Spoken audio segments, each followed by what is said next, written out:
Headline edition, July 8, 1947. The Army Air Forces has announced that a flying disc has been found and is now in the possession of the Army. Army officers say the missile found...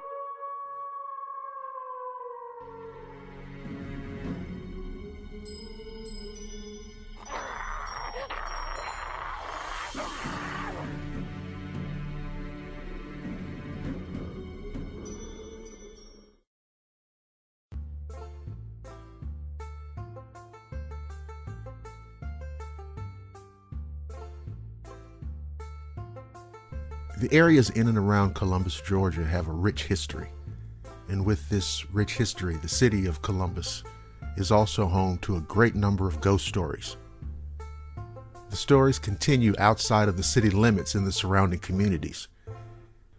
Those stories include one that is not a ghost story, but more of a legend that seems like something out of a late-night horror movie, and one of the most popular legends in the state of Georgia. And it has to do with a werewolf in neighboring Talbot County. Talbot County is a small community located to the east of Columbus. The county is home to a little more than 6,200 residents and a rather quiet place for the most part. One year, parts of the county were devastated when a powerful tornado tore through areas of the county, including the city of Talbotton. However, more than a century ago, a story came out of Talbot County that seems as though it was the inspiration for a nightmare. The Burke family was a very prominent and well-off family in Talbot County. The family had several children and lived in a home in the Pleasant Hill area located near Talbotton. The children included one daughter by the name of Emily Isabella Burt. Emily's father died at the age of 37, and her mother inherited the family's 300-acre estate. Shortly after the death of her father, Emily's mother sent her to boarding school in Paris. The legend says that while in Europe, Emily contracted lycanthropy, a supernatural transformation of a person into a wolf. Or to some, a mental disorder where a person has a delusion of being an animal, usually a wolf. After attending boarding school, Emily returned to Georgia. When she returned, her behavior was oddly different. People said that Emily was always sickly and distant. She often stared off into space and was known to sleepwalk.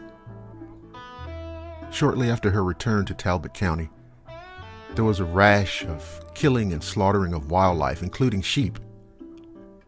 Many of the residents believed that a wolf was to blame for those deaths.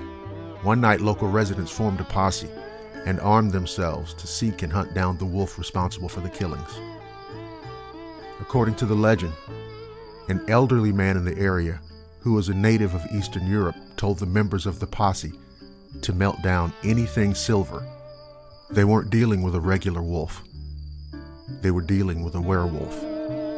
The posse, armed with their silver bullets, descended into the countryside, seeking the beast. The story says that one of the members of the posse came across the wolf, and it was indeed a werewolf. The hunter shot the werewolf, wounding it, and the wolf fled into the woods and escaped the posse.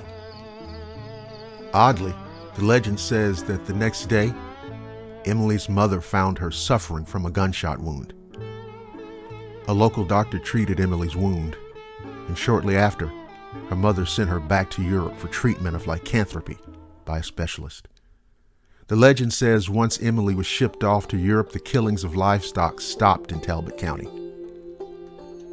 After an undisclosed amount of time in Europe, Emily is said to have returned to Georgia and was cured of the disorder she suffered from.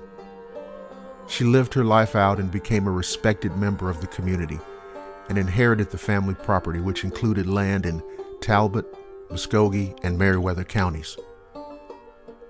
Emily died on June 18, 1911, and was buried at a cemetery in Woodland, Georgia.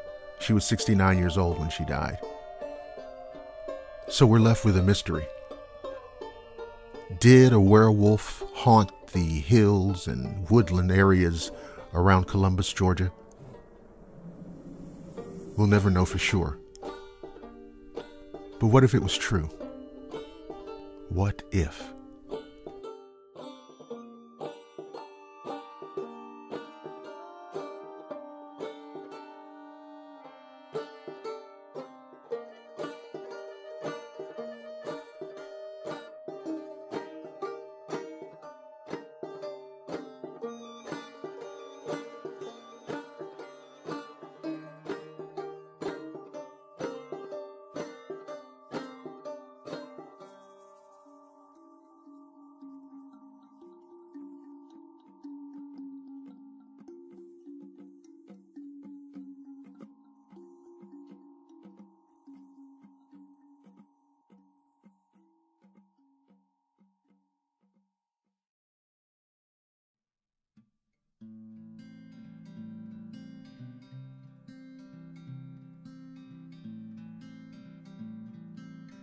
If you're from the Lone Star State, then you know that Davy Crockett is an important figure in Texas history.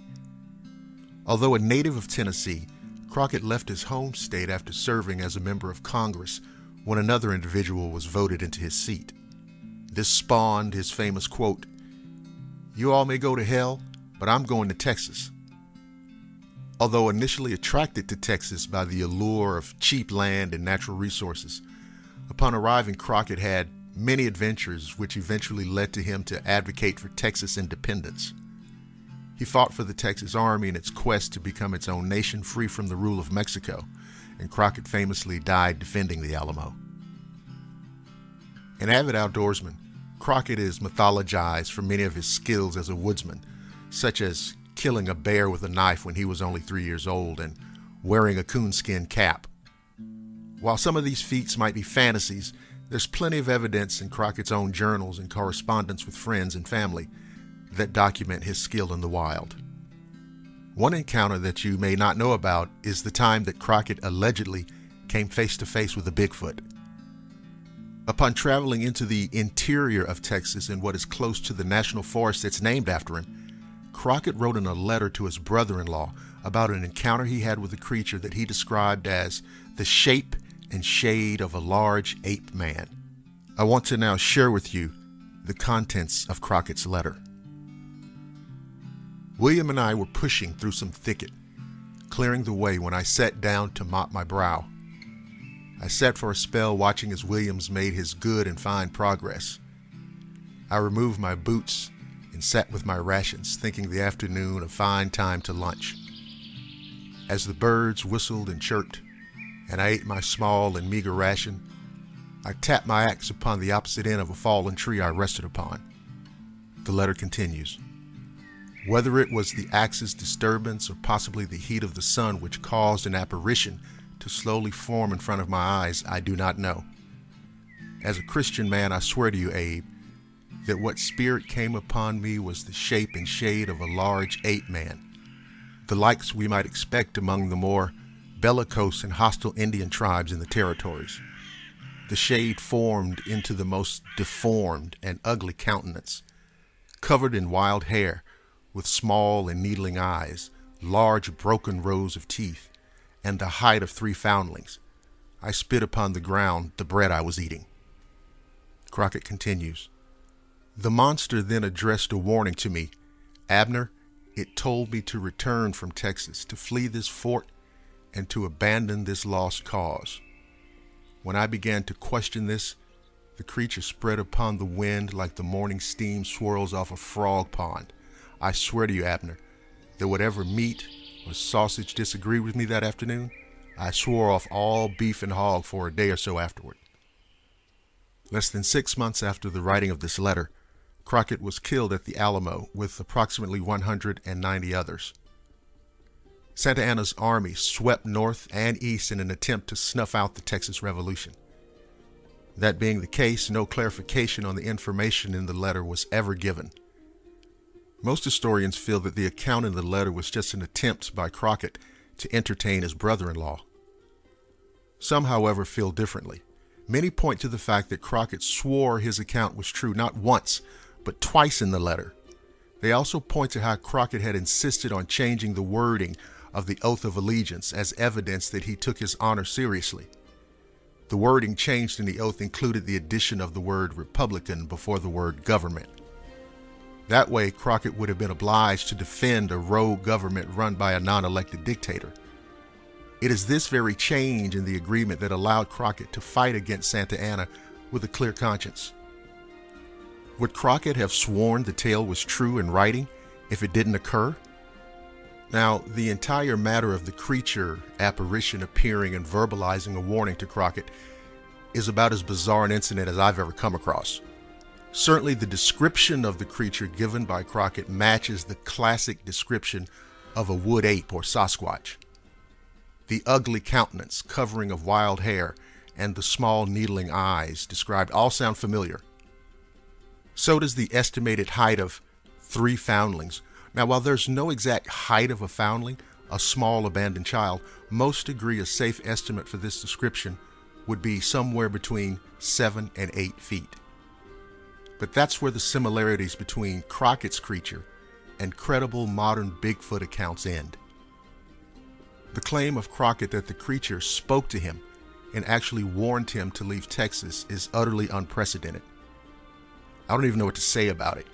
Crockett's description of how the apparition slowly formed and later disappeared like the morning steam off a frog pond makes the entire incident seem more likely to have been a lucid dream or hallucination of some kind.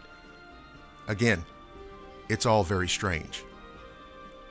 What did David Crockett see in the woods near Nacogdoches in 1836? The likelihood is that we will never know. Something telling, however, is how few people have heard of this account. So many of Crockett's feats and experiences have been trumpeted and blown up to mythic proportions through the years that it seems strange that this tale has fallen between the cracks and remains largely untold today.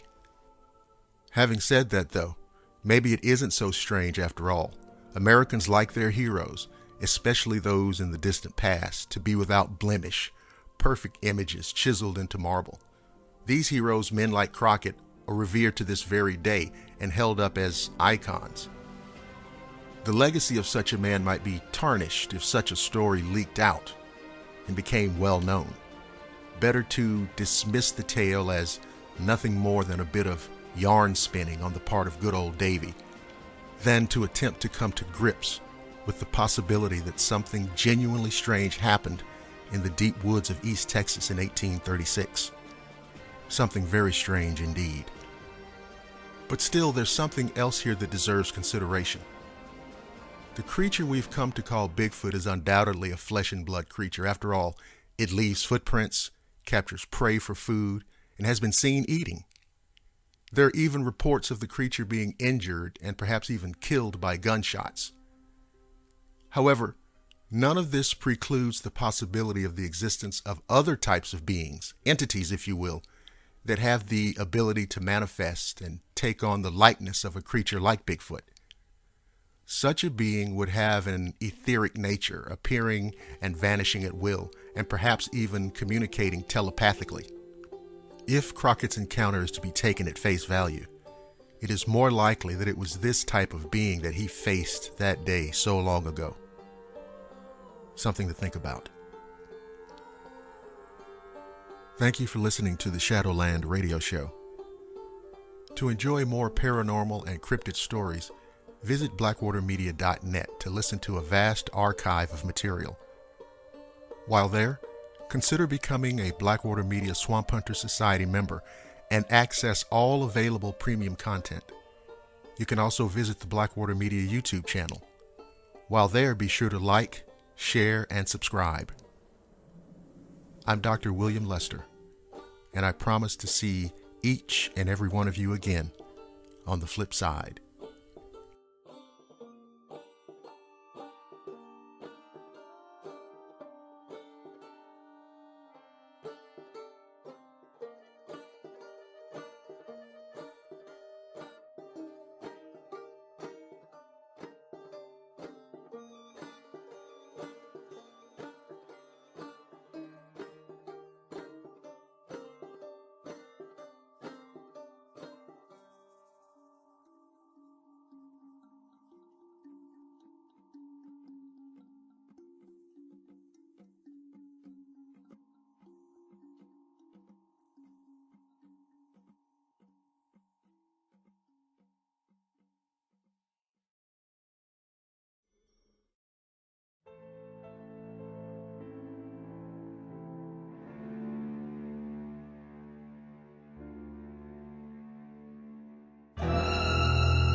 The deep, shadow-shrouded jungles of South America are rife with carnivorous predators rarely seen by the human eye.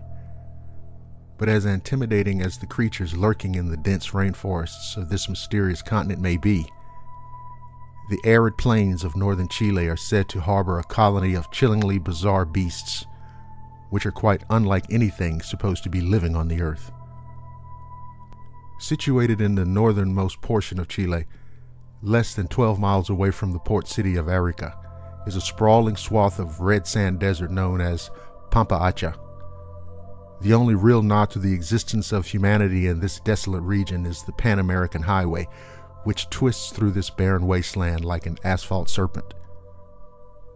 It was on this lonesome stretch of road that in July of 2004, an Army sub-officer with the Cazadores Regiment named Carlos Abad de la Torre and his wife Teresa, their 3 children and a nephew would have a harrowing encounter with a group of fantastic creatures which seemed to jump straight out of the pages of ancient folklore and myth. At approximately 7 p.m. on the day in question, the Torre family packed into Carlos's pickup truck and departed from their quarters at Puerto Vigando, which is located in the military community of Pozo El Monte, headed toward Arica to visit some relatives. Knowing full well that he was in for a long and monotonous drive with a car full of children, Carlos gamely threw the truck into gear and began motoring down the same highway he'd been traveling for the better part of 25 years. About 2 hours into their journey, Carlos was cruising at about 65 miles per hour through the Pampa Acha, approximately 20 miles south of Arica. The road ahead was illuminated not only by the pickup's headlamps, but the bright moon that hovered above them in the cloudless sky. That was when Carlos's eldest daughter, Carmen, noticed a pair of extraordinary entities through the back window of the vehicle. According to Carmen, she was astounded to see 2 creatures leisurely floating in the skies above. In her own words, "I was riding in the back seat with my brothers, talking, and suddenly everything went dark.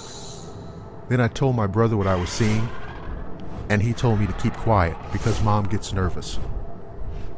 Later, I looked through the window and saw something that looked like birds with dogs' heads and back-swept wings. My father said they were like gargoyles." Carmen later estimated that the strange airborne creatures that flew over her father's pickup truck were at least 6 feet in length, and she admitted that at first she wasn't sure if the creatures had wings or legs, but that the appendages were angled towards the rear of the creatures. Carmen and her brother watched as the outlandish animals paced the truck, afraid to speak lest they panic their anxiety-prone mother. But their efforts were wasted as Teresa, who sat next to Carlos in the front seat, would catch sight of the creatures through the windshield just moments later. From her vantage point, Teresa was afforded the best view of these anomalous animals, which the press would quote her as saying resembled dog-faced kangaroos. She claimed that the gargoyles seemed to match the speed of the truck, occasionally slipping ahead, then falling back, never traveling more than 60 feet from the vehicle. Now, by this point, Carlos and the rest of his frightened family were all stealing skyward glances and catching glimpses of these soaring evolutionary nightmares. He accelerated the truck, praying under his breath, terrified of the fate that might befall him and his family if these creatures decided to swoop down and attack their vehicle. The Torre family was in such a state of shock that none of them spoke. Later on, Carmen described the scene.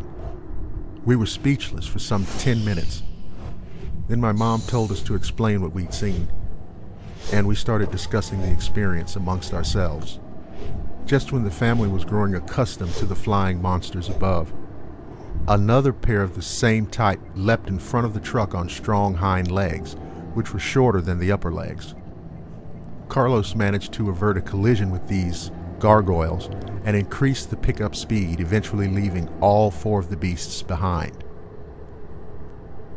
When they safely arrived at their destination, they told their relatives about their bizarre sightings, but swore them to secrecy, concerned that the public ridicule which might follow the unveiling of their tale would somehow damage the military career of the family's patriarch. Although their sojourn with their extended family was enjoyable, it goes without saying that the entire Torre clan was anxious about the trip home.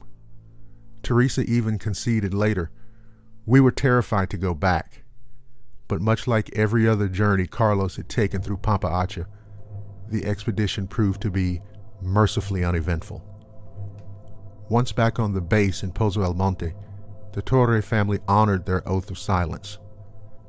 But when another sub-officer, Diego Riquelme, claimed to have encountered a dinosaur-like creature on the same stretch of road a few weeks later, they decided to come clean. As you might expect, it wasn't long before the press got wind of these bizarre stories and began churning out articles about the monsters seen on the Pan American Highway. Soon after the story broke, Scott Corrales of the Institute of Hispanic Ufology translated the story for the English-speaking world.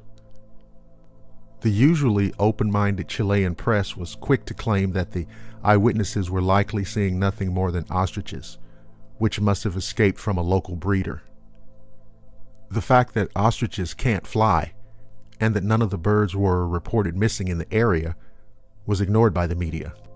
It also seems unlikely that 7 individual eyewitnesses would confuse ostriches for either on-the-wing gargoyles or prehistoric reptiles, regardless of how unbelievable the alternative may be. So if these observers were not bearing witness to bird refuge escapees, then the question remains. Thank you for listening to the Shadowland Radio Show. Please visit the Blackwater Media website at blackwatermedia.net, where you'll find a variety of paranormal and supernatural horror podcasts. I'm Dr. William Lester, and I promise to see each and every one of you again on the flip side.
Did a Bigfoot really attack a party of men in the Okefenokee Swamp in 1829?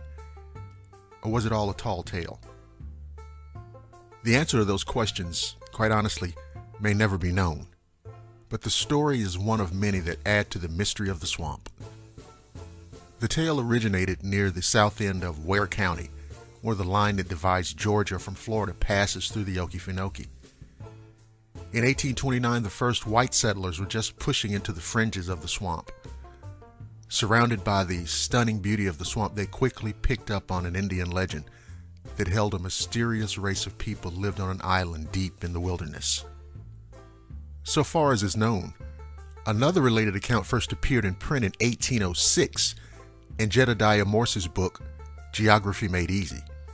In his section on Georgia, Morse repeated a legend that a group of Indian hunters had gone into the swamp and become lost.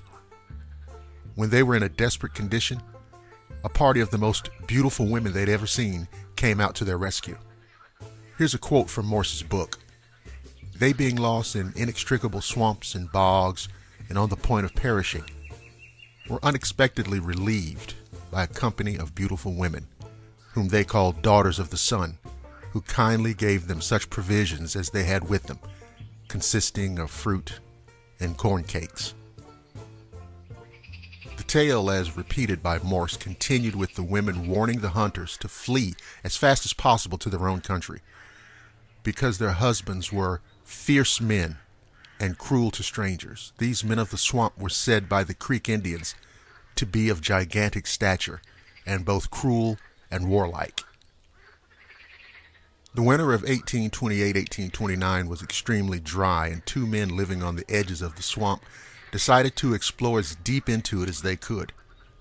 Accompanied by a boy, they went into the Okefenokee and over a course of 2 weeks continued to penetrate deeper and deeper into it.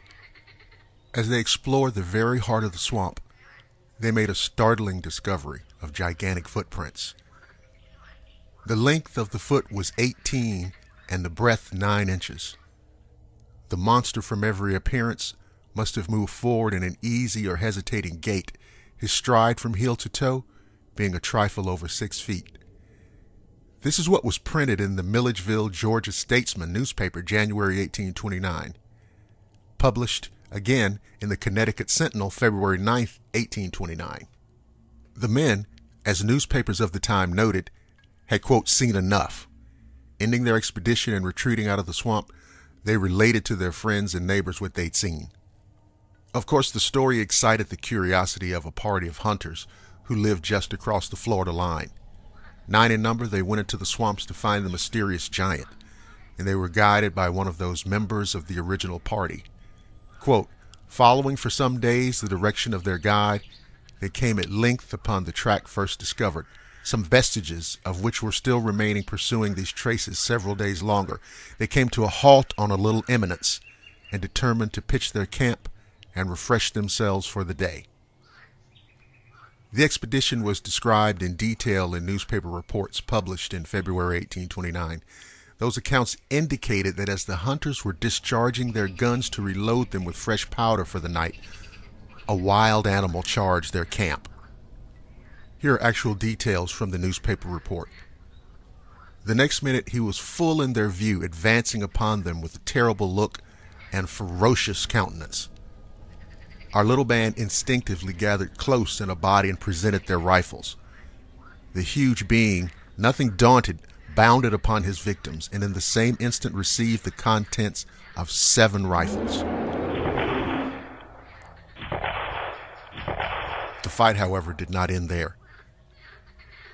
He did not fall alone, as the newspaper reported, nor until he had glutted his wrath with the death of 5 of them, which he effectively by wringing the head from the body. Writhing and exhausted, at length he fell with his hapless prey beneath his grasp. As the creature lay dying on the ground, writhing and sometimes roaring, the men who survived the attack gathered round to make a closer inspection. The creature was found to measure 13 feet from head to toe, and its breadth and volume of just proportions. Immediately fearful that the dying monster's cries might attract others of its kind, the hunters fled the swamp. The men who died in the battle with the creature were left lying where they'd fallen. It's a damn remarkable story, but could it be true? The honest answer is that no one knows. The newspaper correspondent who reported it wrote that people living in Ware County on the margins of the Okefenokee Swamp clearly believed it. Either way, the story of the 1829 attack was one of the earliest written accounts of the creature we know today as Bigfoot or Sasquatch. Sightings of some kind of large creature in the swamp and discoveries of large footprints continue to be reported in that area to this very day. Thank you for listening to the Shadowland Radio Show. To enjoy more paranormal and cryptid stories, visit blackwatermedia.net to listen to a vast archive of material. While there, consider becoming a Blackwater Media Swamp Hunter Society member and access all available premium content. You can also visit the Blackwater Media YouTube channel. While there, be sure to like, share, and subscribe. I'm Dr. William Lester, and I promise to see each and every one of you again on the flip side.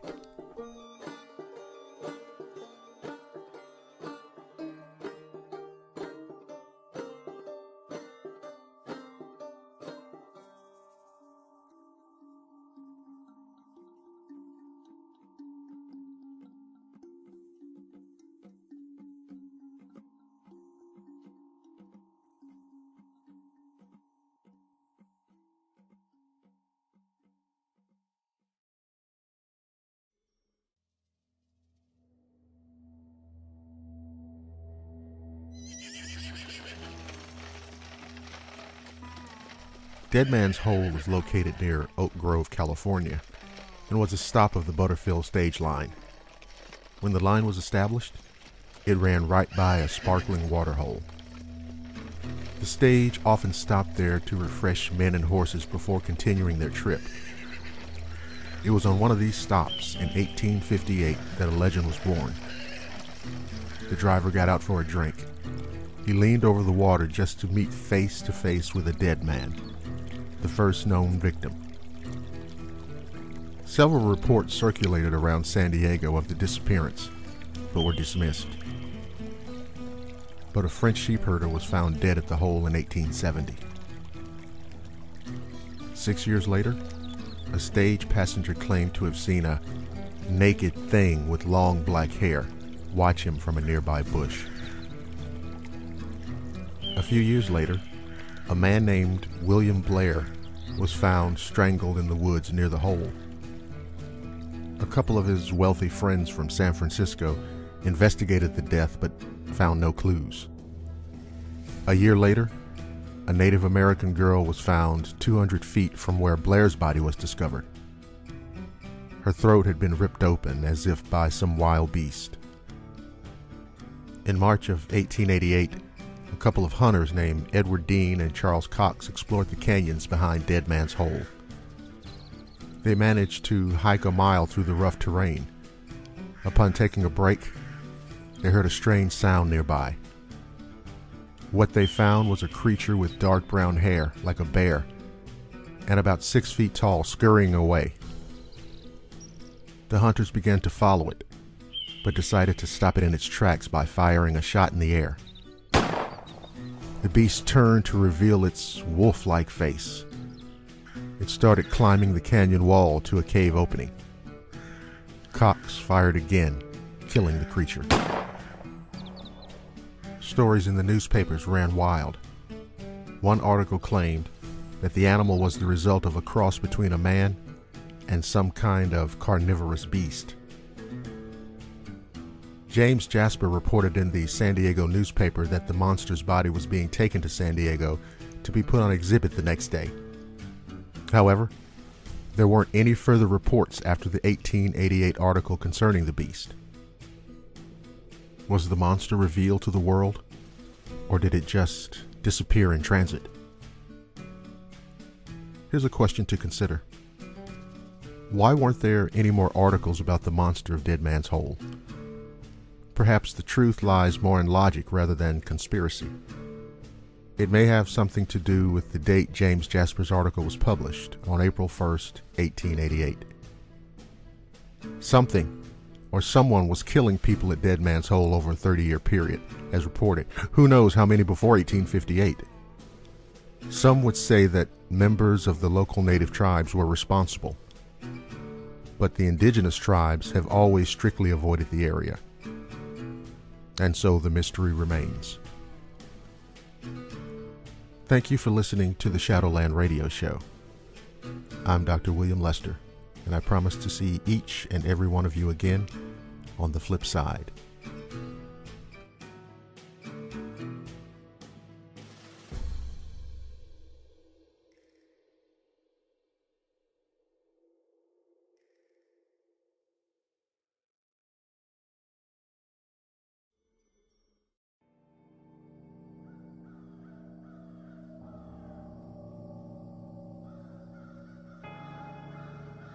The black shuck is a large spectral dog in British folklore, especially in the regions of Norfolk, Suffolk, Essex, and Devon, areas steeped in supernatural and witchcraft lore. Sightings of black shuck continue in contemporary times. His appearance is often taken as a death omen.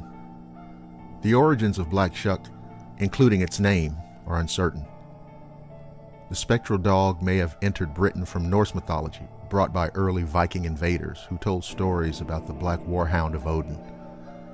Or, the dog may have sprung from the early days of smuggling in Britain. Stories about a fearsome spectral dog roaming coastal areas at night certainly could have inspired people to stay indoors while smugglers went about their business. The name Black Shuck may have come from a local word, shucky, meaning shaggy. Some believe that Black Shuck's name derives from an Anglo-Saxon term, skuka or skioka, meaning demon or Satan. Other names are Old Shuck, the Galley Trot, the Shug Monkey, or the Hateful Thing, the Churchyard Beast or Hell Beast. Also Swooning Shadow and the Black Dog of Torrington. The black shuck is described as an all-black creature about the size of a calf. It has large eyes that glow yellow, red, or green as if on fire. Sometimes it's one-eyed like a cyclops. It's often headless, yet his eyes, or where eyes should be, glow in the dark. It may wear a collar of chains that rattle as it moves. The black shuck roams coastlines and also hunts graveyards, lonely country roads, misty marshes, or the hills around villages. In certain areas, he frequents old straight roads or trackways said to be lays, which are lines of invisible earth energy known to ancient people who used them to site villages and sacred places. On stormy nights, black shuck's bone-chilling howls can be heard rising above the wind. His feet make no sounds, leave no prints, but travelers feel the icy breath upon their necks. To meet or see black shuck means death or misfortune within a year. In Suffolk, however, it's believed that black shuck is harmless as long as he's not bothered. In parts of Devon, it's bad luck to even speak of the black dog. People who travel in the countryside at night say they see this dark form leaping across the road in front of them, or racing along country roads. One case reported in 1972 involved an officer with Her Majesty's Coast Guard who spotted a black dog on Yarmouth Beach in East Anglia. Officer Graham Grant was on duty at the Coast Guard headquarters on Gorleston South Pier one April. At dawn, he was scanning the coastline with binoculars when he saw a large black hound-type animal running up and down the beach as though it were looking for someone. He didn't notice anything unusual about its appearance. He watched it for about 2 minutes, and then the dog just faded away from his vision. Initially, Grant thought perhaps it'd fallen into a hole, but the beach had been bulldozed the day before and it was flat and smooth. The animal did not appear over the next hour that Grant continued to observe the beach. He was not familiar with the legend of black shuck. He told another staffer, Harold Cox, about the dog on the beach. Cox told him about the legend, warning him about the misfortune that's supposed to befall as a result of a sighting. But Grant wasn't concerned. About 10 weeks later, during the last week of June 1972, Cox, who was in his mid-50s, collapsed and died of a heart attack while sitting in the same chair from which he had recounted the black shuck story to Grant. February 1973, Grant's father died of heart failure in his home in Yorkshire. Interestingly, the area where Grant saw the dog had been linked to black shuck for many years. The spectral dog especially haunts a road that was an old trackway from Gorleston to Great Yarmouth. The legend of the black shuck is said to have inspired Sir Arthur Conan Doyle in his writing of The Hound of the Baskervilles. Spectral black dogs in general haunt numerous locales and play a role in many haunting legends. They are also associated with the devil, who is said to often assume the shape of a black dog, and with witches. Thank you for listening. I'm Dr. William Lester. Please check out the Blackwater Media website at blackwatermedia.net. I promise to see each and every one of you again on the flip side.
There are a number of incidents in the field of the paranormal that turned out to be more than just a few ghosts suddenly appearing in front of a frightened family, or a distant observation of an extraterrestrial craft. In fact, it appears there are quite a few stories that make the paranormal less speculation and more a matter of immediate danger. Such was the case with several of the Mothman sightings, the discovery of the goblins at Hopkinsville, Kentucky, and the mysterious and terrifying encounters two miners had on Mount St. Helens when a mysterious group of creatures began hurling boulders at their cabin. But what is it that generally turns the paranormal from simple fright to outright terror? The mystery only deepens as we look into the details of these cases. General, more dangerous encounters with the paranormal follow a distinct pattern within them.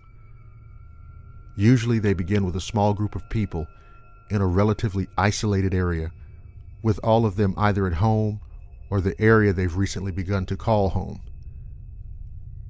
They generally spot something in the distance once before the attack takes place, and then once the attack begins, it can last several hours before the monsters eventually leave. In cases where the experiencers are armed, they generally begin attacking the monsters first. So is this a common thread they all share? Is it a bad idea to simply attack a mysterious creature you can't explain? From what these harrowing accounts suggest, yes. In the case of the Hopkinsville goblins, the Sutton family were terrified when they spotted a mysterious creature in the tall grass running toward their house. Though its hands were up in a terrifying manner, as they shot at the creature with their hunting rifles and shotguns, they noticed that it didn't appear affected by bullets, or at least they weren't certain it wouldn't be, as they were further harassed by the creatures. And though they didn't seem to have any real intention of attacking them outright, one of the creatures on the roof of the Hopkinsville house did reach down and grab the hair of the frightened witnesses. After the incident, experts were called in to investigate and discovered several bullet holes, and while they didn't find evidence of the goblins, they could confirm that something had happened. Is it possible the escalation itself could have somehow had an effect on the situation? We may never know what the residents at Hopkinsville saw that day, but we can be sure that whatever it was frightened them enough to attack it. And it's a fairly similar story in all three cases. Is it possible that somehow their perception altered the situation somehow so that eventually it became bigger than the original sighting had been? Interestingly, there are very few stories of ghosts attacking humans, and even fewer where humans outright attempt to attack ghosts. While we can't be sure that these disappearing beings living at the edge of perception were aliens, ghosts, or monsters, we can see that the intention to attack the unknown somehow transformed not only them, but the very beings they were watching. And perhaps, in all of it, when they pushed against the veil wherein the paranormal lives, they found it pushing back. Thank you for listening to the Shadowland Radio Show. Please visit the Blackwater Media website at blackwatermedia.net. I'm Dr. William Lester, and I promise to see each and every one of you again on the flip side.